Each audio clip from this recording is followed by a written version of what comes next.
welcome back to my YouTube channel The Helping Hand. So in today's lecture we will be covering the first unit, that is the last lesson of Flamingo class 12th. So let me tell you that if you want to get detailed and precise solutions for all the textual question of this unit, please join my Telegram channel. The link is given in the description. Please join. So before starting this prose or story, let's know about the author. The author is Alphonse Daudet. He was born in 1840 and died in 1897. He was a French novelist. Now, what you have to remember is he was a French novelist and a short story writer. The last lesson is set in the days of the Franco-Prussian War, 1870 to 1871, in which France was defeated by Prussia, led by Bismarck. Now you can see there is a linkage of history. How it talk about the war and what war Franco Prussian war थी जो कि Bismarck, जिसमें कि जो France था वो defeated by Prussia and Prussia को lead कौन कर रहा था? बिस्मार्क. एंड तब का जो प्रूशिया था it consisted of Germany, Poland and parts of Austria. ये तीन जो अभी के जो नेशंस हैं वो सारे प्रूशिया में थे एंड इन्होंने फ्रांस को हराया था. In this story the French districts of Alsace and Lorraine have passed into Prussian hands. अब जब फ्रांस हार ही जाता है तो अब जो फ्रांस की जो दो डिस्ट्रिक्ट थी अल्सीज एंड लॉरेन, जहाँ से कि हमारा जो ऑथर है वो बिलोंग करता है पास इनटू, जो हमारा मेन कैरेक्टर जो है वो बिलोंग करता है पास इनटू प्रूशियन हैंड्स. अब हम स्टोरी को पढ़ते कि कैसे ये जो फ्रांस का जो डिफीट थी इसने स्कूल लाइफ को अफेक्ट किया था. सो यू कैन सी यहाँ पे जो इसकी लिंकेज जो है, हिस्ट्री की लिंकेज है इंग्लिश के साथ में, तो देखो कैसे ऑथर ने इसको लिंक किया हुआ है. हियर आर सम एक्सप्रेशंस जिनका कि हम अभी जो हम टेक्स्ट पढ़ेंगे इसमें हमें मीनिंग पता चल जाएगा. कॉन्टेंट में in great right of counted on thumbed at the ages in unison, इसका हम पढ़ते पढ़ते मीनिंग पता चल देंगे. तो let's get started. I started for school very late that morning and was in great dread of scolding. Author बोलता है कि मैंने उस दिन पहले ही स्कूल के लिए, उस सुबह में पहले ही स्कूल के लिए लेट हो गया एंड वो एक बड़े मतलब डांट खाने के डर में था, specially because M Hamel had said that he would question us on participants. M Hamel is the teacher, school teacher of the, जो ये स्कूल बॉय है, जो हमारा जो मेन कैरेक्टर जो है, अभी हमें कैरेक्टर के बारे में पता नहीं चला वो कौन है, because he said that he would question us on participants पे क्वेश्चन होने वाला था and I didn't know the first word about that. मतलब जो हमारा जो ऑथर जो हमारी जो स्टोरी का जो मेन कैरेक्टर है उससे हम मतलब वो बोल रहा है कि मुझे पार्टिसिपल्स के पी के बारे में भी पता नहीं था and I didn't know the first word about them. For a moment I thought of running away and spending the day out of doors.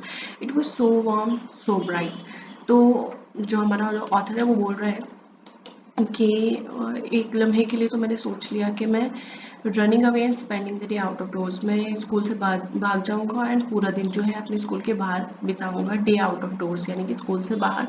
It was so warm so bright. बाहर मतलब बहुत अच्छा मौसम हो रखा था, बहुत रोशन सा था. The birds were chirping at the edge of the woods and in the open field back of the sawmill the Prussian soldiers were drilling.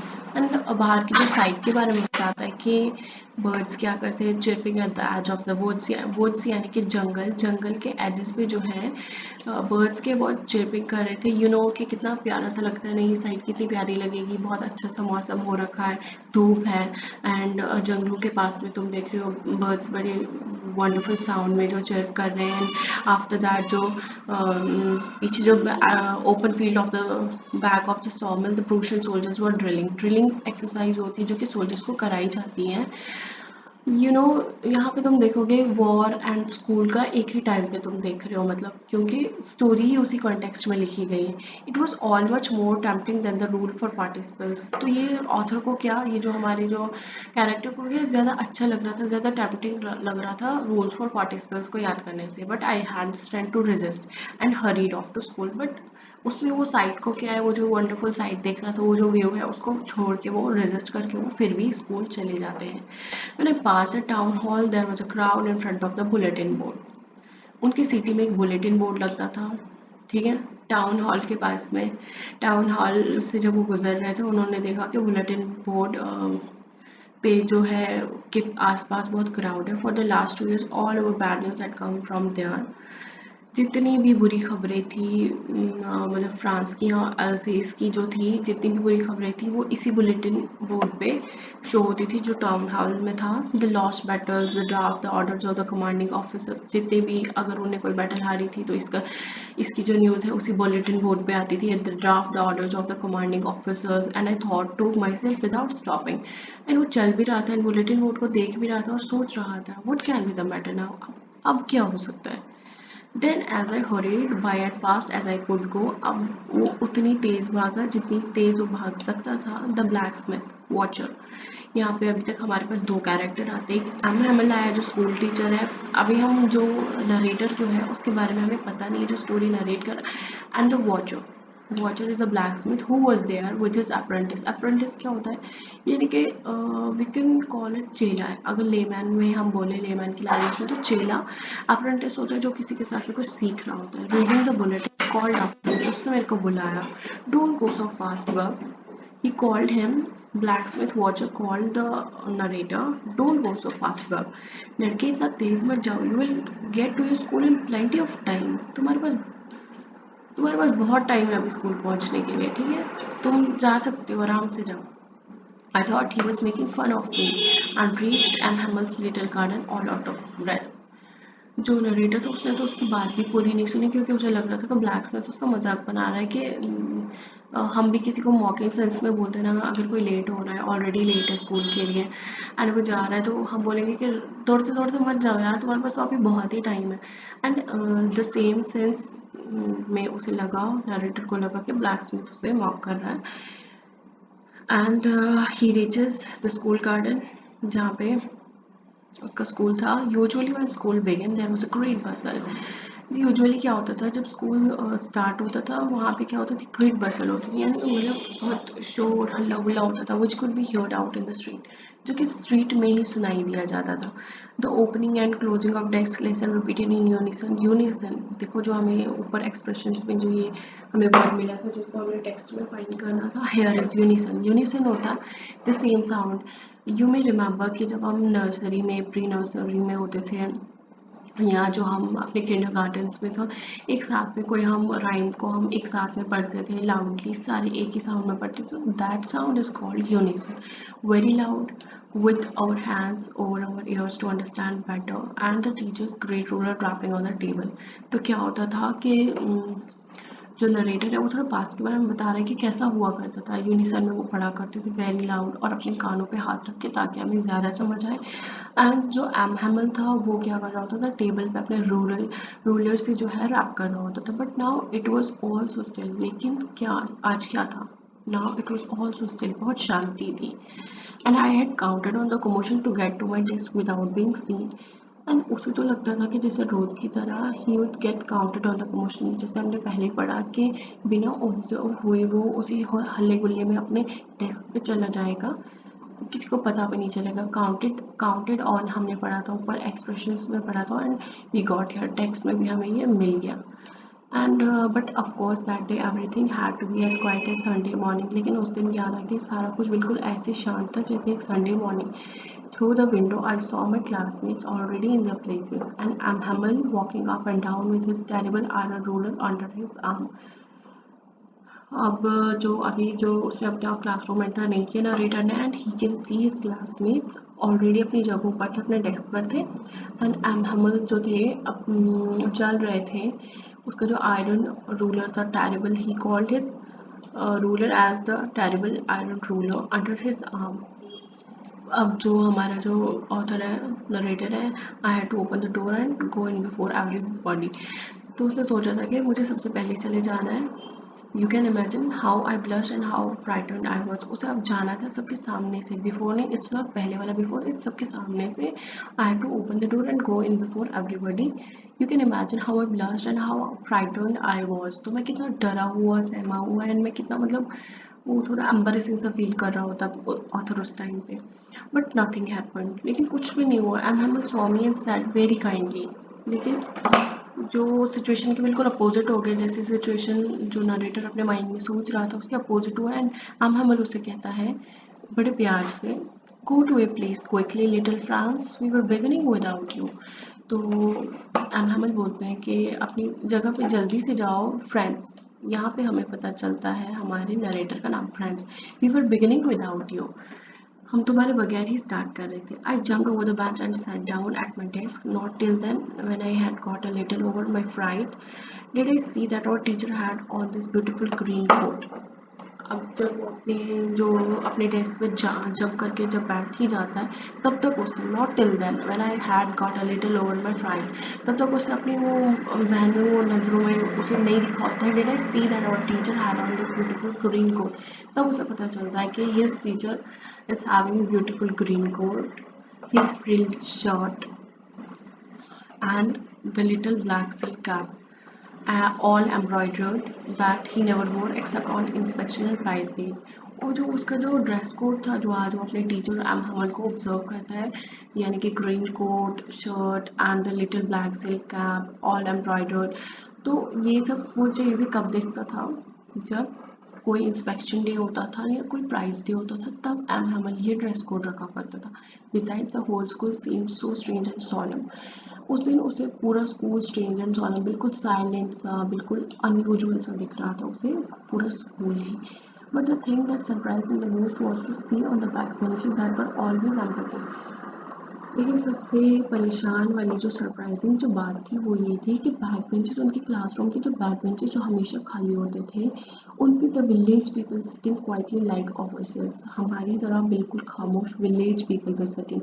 Old Houser, जो कि ओल्ड हाउजर ये भी character with his three cornered had, the former mayor, the former post master and several other besides. You can see जो मतलब एक जो village के जो लोग होते हैं, मेन जो लोग होते हैं, लाइक हमारे यहाँ पे जैसे sarpanch, we can call him sarpanch, या बाकी बाकी जो होते हैं, तो वैसे जैसे लोग जो है वहाँ पे बैठे हुए हैं, हॉजर बैठा हुआ है, फॉर्मर मेयर बैठा हुआ है, the former post master and several other sides, वो सब बैठे हुए हैं। एवरीबॉडी लुक्ड सैड, हर कोई सैड दिख रहा था। And Hauser had brought an old primer, and primer, you may remember कि हमारे पास भी प्राइमर होते थे जिसमें बिल्कुल बेसिक सा क्या लिखा होता था, ABC लिखा होता था, जिससे हम सब ने सीखा हुआ है। हमारा जो ABC होता था, या जो भी हम पढ़ते थे बेसिक अल्फ़ाबेट्स जिससे हम पढ़ते थे, we call that primer. And Hauser के हाथ में, ओल्ड हॉजर जो था, बूढ़ा हॉजर जो था, उसके हाथ में एक ओल्ड प्राइमर था, थम्ब्ड एट द एजेस, जो कि बिल्कुल मुड़ गया था एजेस पे, and he held it open on his knees with his great spectacles lying across the pages। And वो क्या करता है कि उसे अपने घुटनों पे खोल के, अपनी टांगों पे खोल के उसे पढ़ने लगता है। While I was wondering about it all, जब मैं इस बारे में सोच ही रहा था, परेशानी हो रहा था, Amhamel mounted his chair and in the same grave and gentle tone which he had used to me।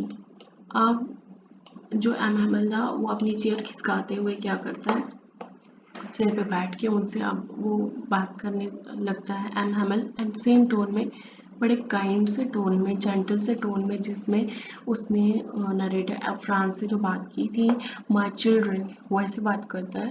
My children, this is the last lesson I shall give you. The order has come from Berlin to teach only German in the schools of Alsace and Lorraine। Berlin is the capital of the German, and German की capital है। and ये बोलता है कि हमें order जो मिले हैं बर्लिन से कि आज के बाद हमें स्कूल में जो, I'm sorry, ये जर्मन की कैपिटल नहीं है, इस एक्चुअली जो बर्लिन जो है, बर्लिन फ्रांस की कैपिटल है। फ्रांस की कैपिटल होती है कि हमें बस जर्मन ही सिखानी है in the schools of Alsace and Lorraine. Please check it whether Berlin is the capital of German और फ्रांस। तो बर्लिन से वैसे ये आता है, इससे मेरे को पता है कि ये कैपिटल है।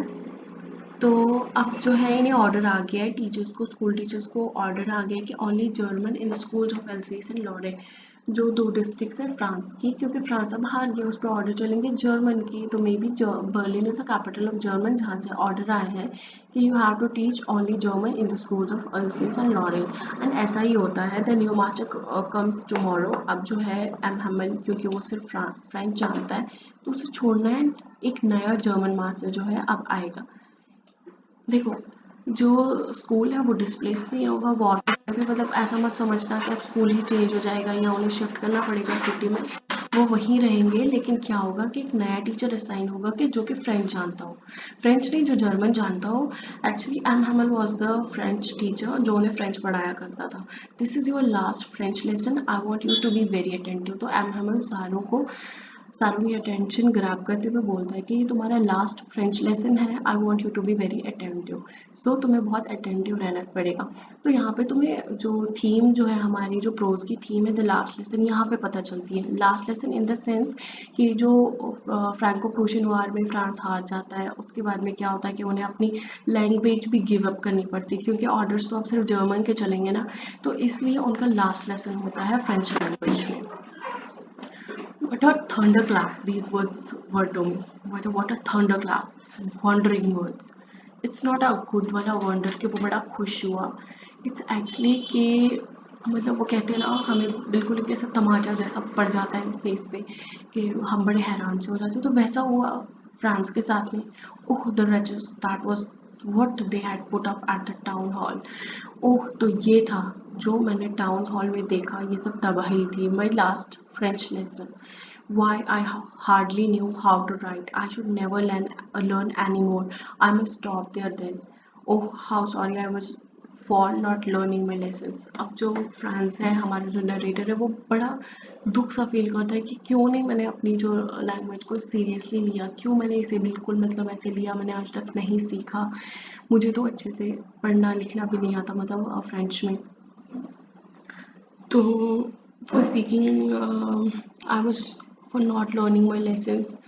आप यहाँ पे रीजंस कुछ दिए हुए कि क्यों नहीं उसने फर्स्ट मतलब अच्छे से फ्रेंच सीखी। फॉर सीकिंग वर्ड्स एग्स और गोइंग स्लाइडिंग ऑन द सार। अब जैसे मतलब बच्चे मस्ती मारते हैं कि क्लास बंक करने की जगह पे वो बर्ड्स एग पकड़ते हैं, या तो स्लाइड करने के लिए गया, sliding on the star. My books that had seen such a nuisance a while एगो। जो उसे बिल्कुल एक बकवास सी लगती थी इसे व्हाइल एगो, थोड़ी देर पहले तक इसे मतलब पार्टिसिपल्स याद करना ठीक नहीं लग रहा था। So having to carry my grammar and my history of the saints, सारी चीज़ें जो उनकी हिस्ट्री, अपनी खुद की हिस्ट्री थी, उनके साधु संत की हिस्ट्री, या जो उनका ग्रामर था, जैसे मतलब वो पार्टिसिपल्स याद नहीं कर पा रहा तो उसे बुक्स हैवी लगती थी कैरी करने के लिए। But old friends now that I couldn't give up. तो जैसे हमें अपने ओल्ड फ्रेंड्स को, तब तक हमें उनकी इंपॉर्टेंस पता नहीं चलती, but when we have to give up our friends, तो हमें पता चलती है उनकी इंपॉर्टेंस कितना मुश्किल हो जाता है उनसे अपनी जान को छुड़ाना, यानी अपने आप को उनसे अलग करना, है ना। जान छुड़ाना इन द पॉजिटिव सेंस कि मतलब कितना बुरा लगता है हमें कि हम उनसे अलग हो रहे हैं। तो दैट टू फ्रांस भी ऐसा ही फील कर रहा था। The idea that he was going away, that I should never see him again, made me forget all about his ruler and how cranky he was.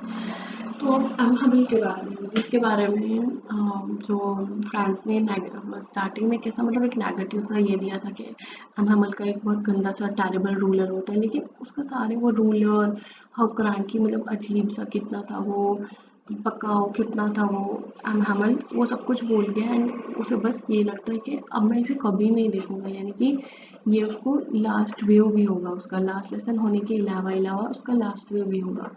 Poor man, it was in honor of this last lesson that he had put on his fine Sunday clothes, and now understood. बेचारा, he called him बेचारा किसको, अपने teacher अमन को, क्योंकि अब उसे वैसी ही feelings आ रही है, बिल्कुल एक मतलब एक थोड़ी सी बात के बाद में कैसे बिल्कुल एक उसकी साइड जो एक व्यू जो उसका बिल्कुल चेंज हो जाता है, पूरा नज़रिया चेंज हो जाता है हर चीज़ को लेके, अपने बुक्स को लेके, अपने जो ग्रामर को लेके, अपने टीचर को लेके, सारा कुछ उसका जो है चेंज हो जाता है। वो बोलते हैं कि बेचारा। तो इसी लास्ट लेसन के ऑनर में उसने बेचारा अपने अच्छे फाइन संडे क्लॉथ्स पहने थे। And now I understand why the old man of the village was sitting there in the back of the room. It was because they were sorry to that had not gone to school more. तो वो तो बिल्कुल बेचारे अनपढ़ थे, जिन्होंने कभी अपनी फ्रेंच लैंग्वेज सीखी ही नहीं, मतलब जैसे हम सीखते हैं अच्छे से ग्रामर के साथ में, तो उनने कभी वैसे सीखी नहीं, तो वो कितने सॉरी फील करेंगे that they had not gone to school more. It was their way of thanking our master for his 40 years of faithful service and of showing their respect for the country that was theirs no more.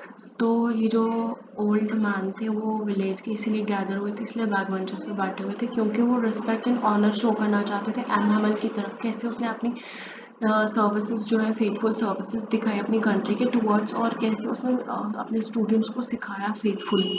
While I was thinking all of this I hear my name called, it was my turn to decide. जब ये सब कुछ France जो है सोच ही रहा था तो उसी टाइम उसका नाम पुकारा जाता है एंड अब उसकी टर्न होती है रिसाइट यानी कि पढ़ने की। What would I not have given to be able to say that dreadful rule for the participant also. अब मैं मतलब फ्रांस जैसे कि वो जानता भी नहीं था पार्टिसिपेंट्स के बारे में, जो लेसन के बारे में वो कुछ भी जानता नहीं था, तो बहुत हैरान था कि अब मैं इसके बारे में क्या कहूँ। Very loud and clear and without one mistake, you can see, but I got mixed up on the first words and stood there. वो नहीं पढ़ पाता है एंड मैं वो अब पहले ही मतलब वर्ड पे क्या है गलती कर बैठता है एंड वहीं पे रुक जाता है। Holding on to my desk, अपने डेस्क को पकड़ के, माई हार्ट बीटिंग, उसका दिल धड़क रहा है and not daring to look up. And वो इसलिए इस चीज़ के लिए भी कैपेबल नहीं होता कि वो अपने टीचर को देख पाए। मतलब वो बिल्कुल परेशान होता है, बड़ा शर्मिंदा सा होता है कि मेरे को अपनी लैंग्वेज नहीं आती है।